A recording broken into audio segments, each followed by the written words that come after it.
Welcome in to another episode. This is an emergency episode of Diamondbacks Dispatch. Me and our man Gabe here. Josh and Brandon are very busy men. They're getting some Z's. They're getting that bread. They're doing their own thing. So me and Gabe here to react to not only the Diamondbacks' new signing of Eduardo Rodriguez, but some of the more recent news in the MLB. I know it's been a very slow start so far to the MLB offseason, but we're finally starting to get some news.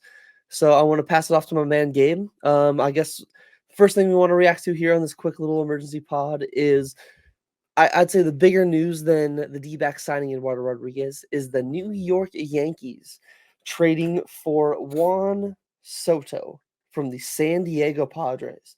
And let me double check the package here, but it looks like the Yankees are going to receive Juan Soto and Trent Grisham, Ford, Michael King, Drew Thorpe, Randy Vasquez, Johnny Brito, and catcher Kyle Higashioka. Gabe, I want to get your initial reactions. What do you think of that trade for both teams, Padres, Yankees, and how do you feel about it in general? So personally, I hate the Yankees. I hate Yankee fans, but I do think the Yankees being good is good for baseball in general. Like you have more eyes, you have more people excited. If you get on MLB, uh, the app and stuff to watch games, you're gonna want to tune into Yankees games now. Now that Soto and Aaron Judge are there, you're gonna see bomb after bomb, walk after walk, whatever it is. Oh yeah, same. There's I know I'm going to be tuning in every chance I get for Yeah, those. like you want to tune into these games now. The issue I still feel is for at least the Yankees. That's one guy. They had a problem all throughout the lineup. It was literally just Judge last year. The rest of the lineup batted like 235. Like just adding Soto isn't going to fix anything for them. And they also have no pitching. Like right now, who they have under contract, Gary Cole, right? That's about it. Everyone else is either a free agent or in jail or something. Where's Domingo Herman at? That's it. Wherever Herman is, yeah, Yeah. in a sauna So somewhere. I think it's a great deal for the Yankees. I mean, they're gonna have to pay Soto $30 million just for the 1 year. No guarantee he's gonna resign with them.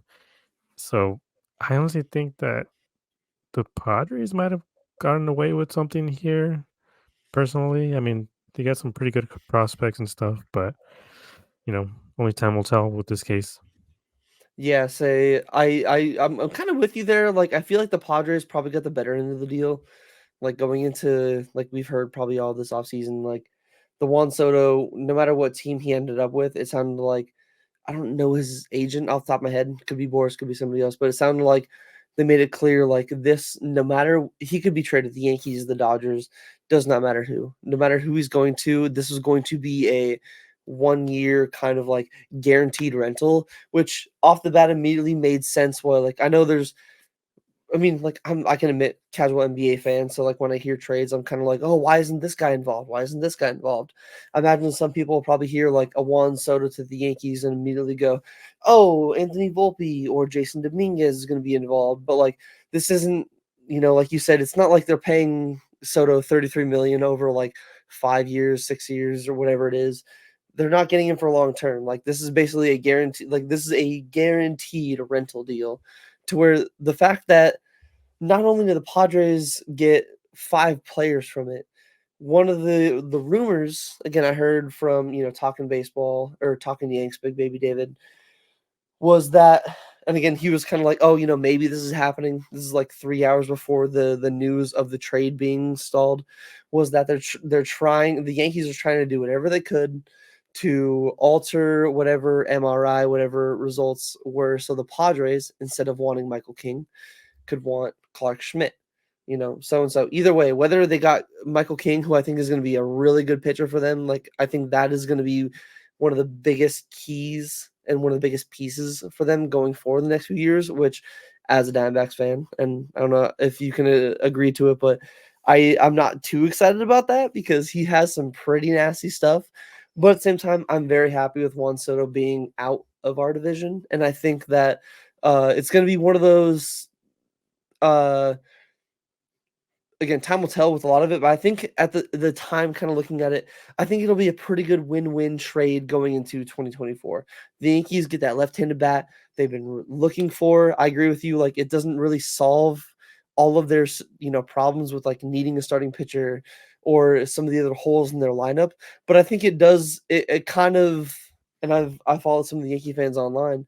It kind of reminds me of that, like Bronx Bombers, Evil Empire, like they go out there, like whatever top free agent, whatever top dude, whether it's a trade, free agent, signing, whatever it is, like they're there for it. Like they're one of the final two teams interested, and it's like you said, it's good for baseball. It's nice to see the Yankees, kind of show like, hey, we're still kind of the bad guys of baseball. Like not in like a like hate on the Yankees, but like there's always a good villain to have in sports, whether it's football, baseball, basketball. The Yankees are just they're like the Lakers, they're like the Cowboys.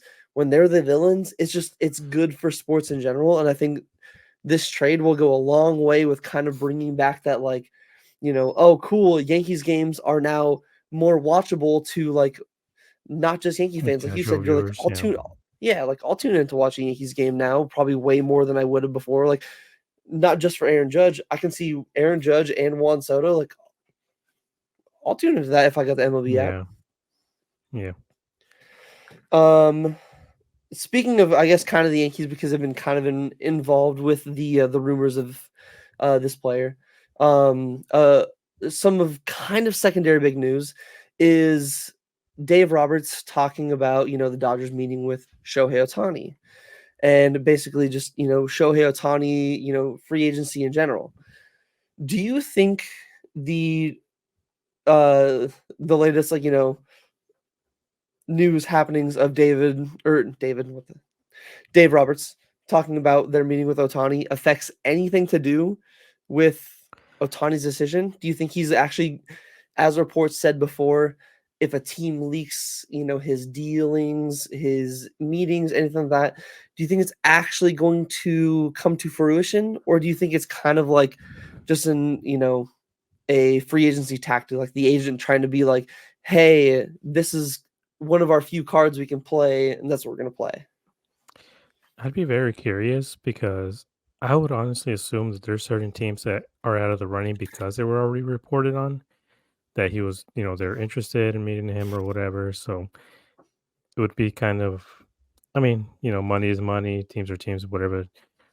But if he decides to go to the Dodgers after, at least I can imagine there'd be a kind of a lot of bad blood for a lot of teams concerning Otani, not just teams, but fans and, front office folks or the players. They'd be like, hey, man, like, what the hell? So you went back You on your word. Yeah, you made this like a big thing even before the season ended, and you just kind of ended up being like, "Oh, I just want the most money." Yeah, especially because there's teams like, the Cubs or let's just say even, for example, the Diamondbacks.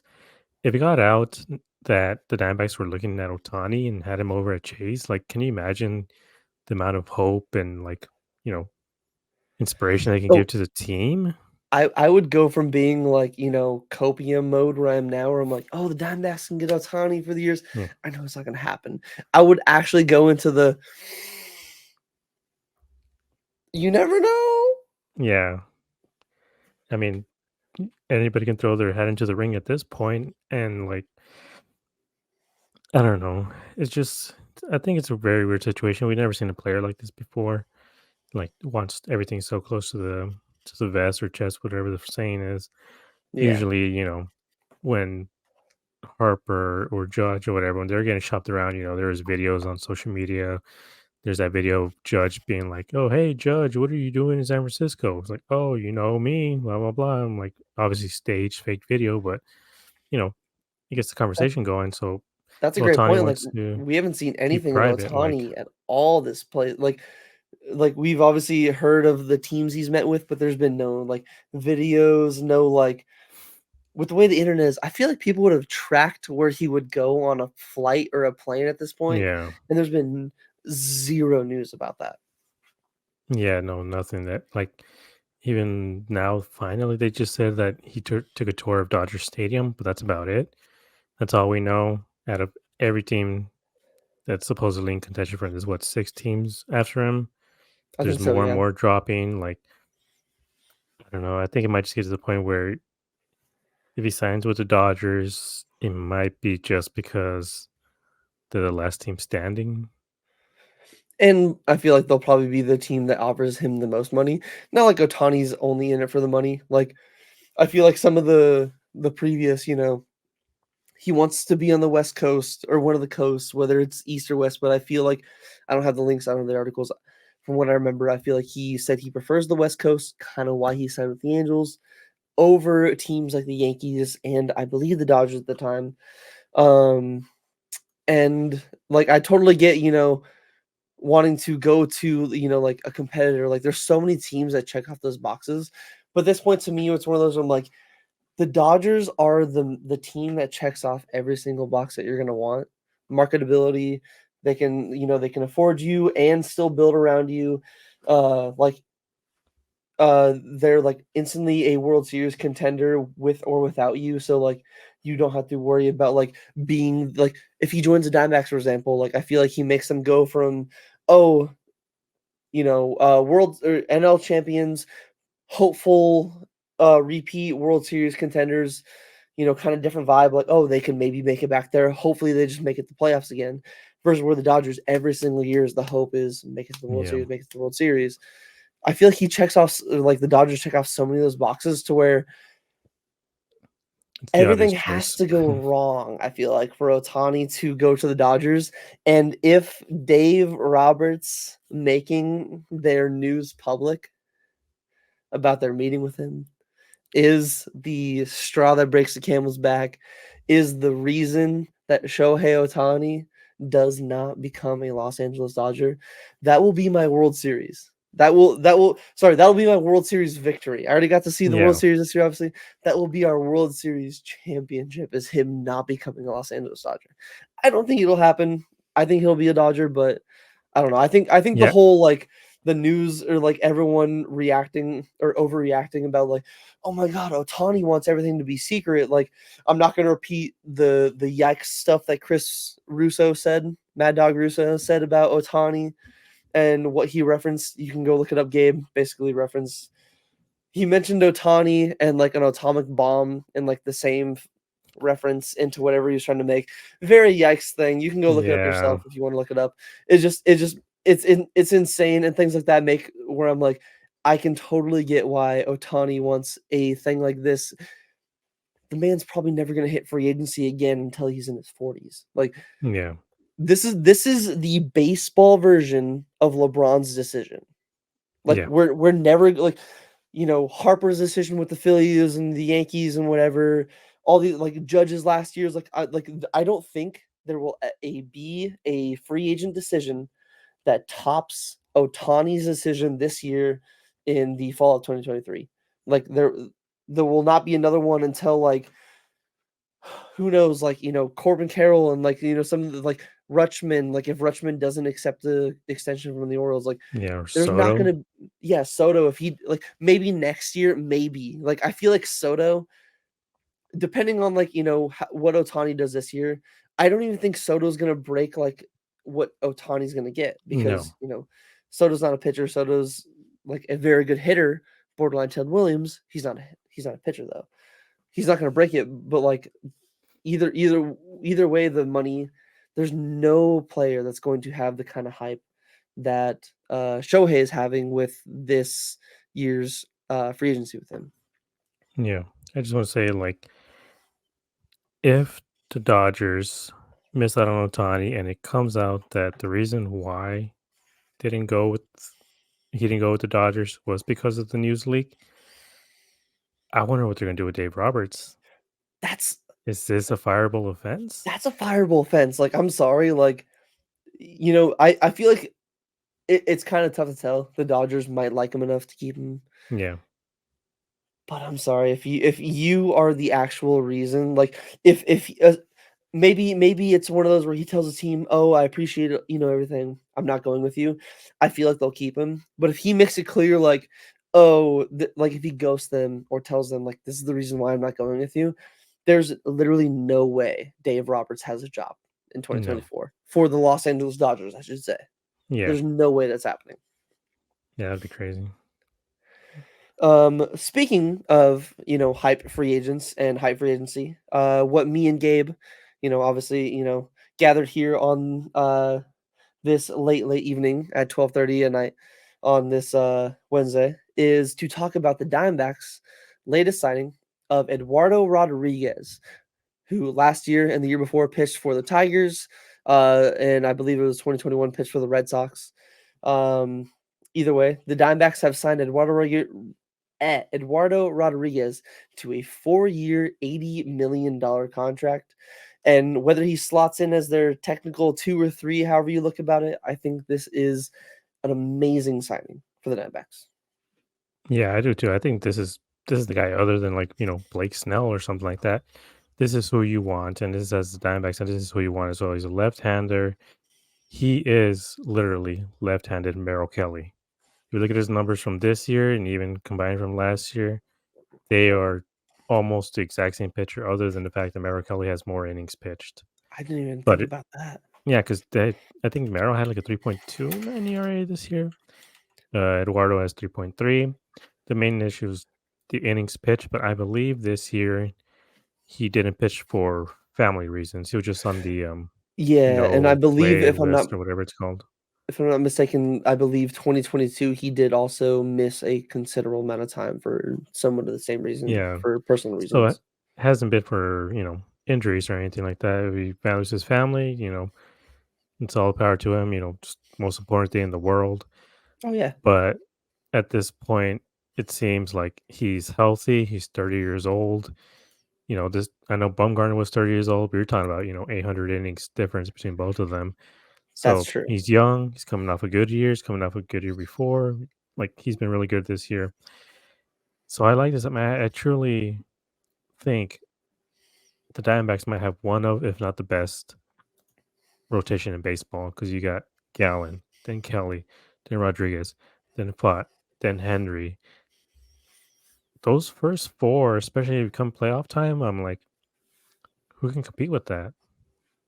Yeah, it definitely goes up there with some of the other NL squads, like, you know, the Dodgers, as we saw in these, playoffs when they face them, like, they don't have the typical, like, next year could be very different. They will probably have Bueller and May back, whether they Yeah, bring back Kershaw, whether, like, what's his name? Not Grove. Dodgers rookie pitcher we face in the playoffs. Obviously, Gonsolin or who? no, not Gonsolin. Dude that was like 101. Oh, okay, yeah, the young guy. Yeah, yeah, you know who I'm talking about. Either way, like Yeah, I feel like they'll still, still be competitive, but even like there's not many of those like, work like, proven rotations. Like, I think the Gallon, and again, Gallon, every pitcher every year has question marks. But Gallon, Merrill, who I feel like is the most consistent NL pitcher in baseball, whether it's a hot take or not, I will highly back up that claim. But honestly, I agree. Like, I think that, and then you throw in, Brandon Pfaadt as a 4 starter, which I think he's better than a 4 starter. yeah, But, you know, if he's your 4 starter, that's a good problem to have. oh yeah, If you have, and then like you said, Tommy Henry, whether Tommy Henry struggles, Blake Walston impresses in spring, you have Blake Walston, you still have like other arms in the minors that going into last year where we were like, okay, we have 2 pitchers. We don't know what we're getting for the rest of the 3. It's a much better problem to have like, cool, we have like 4 guys we know are going to give us solid, consistent innings. Like you were saying, like Rodriguez doesn't really have many injury issues. Plus a bonus, he has playoff history, World Series in 2018. Like, he didn't do bad. Like he didn't do like, like stellar. Like he wasn't, 2014 Mad Bum, but he wasn't terrible in the playoffs. So I think that adds yeah, a little bit to it where if the D-backs can, repeat the success they had in 2023 into 2024, make the playoffs again, I think they'll be way better off than they were this year. And again, like you can't repeat any year. Like next year, it could be way different in the playoffs. Obviously, the outcome, the teams they play, anything like that. So that's kind of like why losing the World Series and losing where you do hurts when you have that chance. But Yeah. I feel like what they did, at least so far, just by adding Eduardo Rodriguez, and then also like we talked about earlier with Eugenio Suarez, has really, really addressed two of their biggest holes in the Yeah. roster that we as fans talked about even at the trade deadline that they didn't address last year. That Mike Hazen admitted he kind of wished he addressed. And not gonna lie, the man with what he's been doing ever since he took over as GM, I've been saying it. I'm gonna keep saying it. Build the man a statue. If he brings Yes. us a World Series in the next few years, build the man a statue right now. He has done amazing things. Yeah, and also like 20 million is kind of a steal for him. Like, Yeah, there's like no way Blake Snell's going for 20 million. This dude's gonna get 30 million. Like this Lance guy Lynn got pitches. how much? Yeah, oh, yeah. Who was the other guy that got signed the other day for 13 million a year? 1 year, 13 Uh, million. Oh, who was yeah. it? I mean, Either way, Kimbrel like just got yeah, 13 million Kimbrel. Sorry, too. Kimbrel got 1 year, 13 million for a reliever, and you're talking about a consistent starter at 20 million. Yeah. And with incentives and stuff. So obviously he wants to reach a certain amount of innings or strikeouts, whatever it is. He has incentives to get it. And like I know people talk about, oh well, I think Nick Picoro or something said that the Diamondbacks have like a $20 million like cap of what they're going to try to do in this offseason. But I'm like, there's no way. You That's you you can't cap it. You Like can. And also we need a DH and we need a left fielder, but having it be 20 million, because if you break down, the contracts we're getting rid of from last year, Nick Ahmed and Mark Melanson combined are about 18 million. So whatever money, they're going to give to those two, give it to Eduardo, and now you have the 25 million from Bumgarner. Go get a left fielder, go get a DH, go get Tommy Pham and I don't know, JD or whoever. honestly, I think that's a great point. Like I didn't think about the contracts that are now coming off the books. That like obviously they're still paying Mad Bum, so that's not like fully coming off the books. But Nick Ahmed, I believe who was it? Obviously, like Pham and Gurriel, they were this year or late season acquisitions. But I feel like that alone, like you said, like there's no reason that you can use that as like, oh, we added 13 million in Eugenio and the 20 million per year in Erod. Like there's still things to be addressed, like Hazen said, and I feel like this is one of the first times in I can't even pinpoint it to a certain season that we've been excited. Like we as Diamondback fans have been actually like excited about like how aggressive our team can be, not Yeah. just for like like last year we were like just give us starting pitchers. I just want starting pitchers and like the rest will fill in. Like this year they're like yeah we still need starting pitchers, but it's like we still need like we need a power right-handed bat, preferably a DH that can slot in there. Like now we filled our third baseman. Now we filled an extra starter. Like you know Jorge Soler, like you said, JD Martinez. Like there's so many other options that I don't think will fully break the bank. And with the 20 something plus million that they got in Yeah. the postseason revenue share, Hmm. there's no reason why they can't continue to add on to the and again, like you said, the steal. I will agree with you wholeheartedly. That is a steal for what they got. Like Sonny Gray got 25 million per No. year. And like again, like Sonny Gray is a great pitcher. I'm not knocking Sonny Gray at all. Like I think the deal that he got like definitely kind of fit where the market was going and all that. But the fact that we got Erod for 4 years for 20 million, like Yeah. I just feel like that's an insane like difference for the skill level both of the guys kind of are. Yeah. And like I will say, this doesn't fit with a lot of hope with resigning Kelly or Gallon because I mean they just gave this guy 20 million.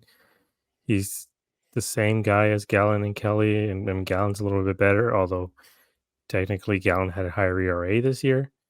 Yeah. But I didn't even realize that. You're right. Ga- Erod uh, had Gallon had like almost a 3.4, I 330. think. You're right, yeah, 330 for Erod and like a 3.7 or 3.34, 3.37 per gallon. Yeah. So why worry about that the next couple of years? We got a good team. We just got a couple more holes to fill with these guys, and then I truly think this might be one of, if not the best team the Diamondbacks are putting out there since the 2001 team. I mean, we have Whole talking about a wholeheartedly pitching agree. staff. We have three legit guys who can put them on half the teams in the league. They're the aces of their team, and we have three of them. You tell the Reds, do you want Merrill Kelly or Eduardo Rodriguez as your 1 or 2? They'd say yes. You tell the Cubs, they'd probably take that along with Justin, especially now that they're losing Marcus Stroman. Yeah. Like, Merrill Kelly, I feel like is still one of those, like, deals that doesn't get talked about enough about how good it was and how team friendly it was. And then adding in the Eduardo Rodriguez, maybe, kind of like you're saying, maybe it incentivizes Gallen or someone else to be like,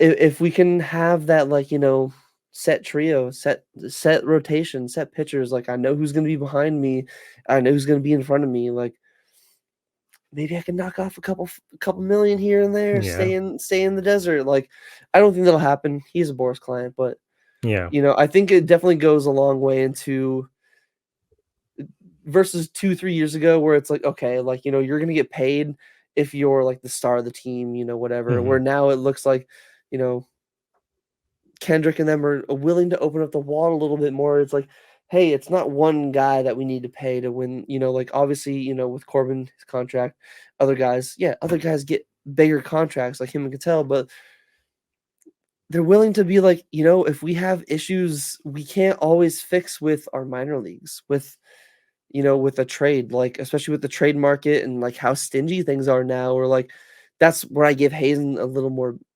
benefit where it's like lesser GMs make those trades at the trade deadline that he didn't. Like lesser GMs Yeah. trade away Alec Thomas and Brandon Pfaadt for David Bednar. Lesser GMs trade away both those guys for now that we have him Eduardo Rodriguez. Like Hmm. not like they're, awful trades, but again, looking back on it hindsight, like we could be sitting here and not make we could have not even made the playoffs and we would have been sitting Yeah. here like that was a terrible, trade or whatever. But now we're sitting here like not only do we not trade away any insane, players or prospects, we added a pitcher that really fits a lot of our needs, and we still have money to spend on a JD Martinez, a Justin Turner. I don't think we need Justin Turner, but you never know. You can DH. never go without a right-handed bat for DH. Like I know they're still looking for a full-time DH, but I really feel like the Rodriguez signing fills a not only a major hole, um, but I feel like it fills one of the biggest holes they had. Like, that and then third base. Like the two biggest ones they like were missing. We had to witness what Emmanuel Rivera and Longoria. And again, I love Longo, I love those guys, but that's not the pop you're looking for from a World Series winning team where the two biggest things we needed, we have already addressed and we still have more to add.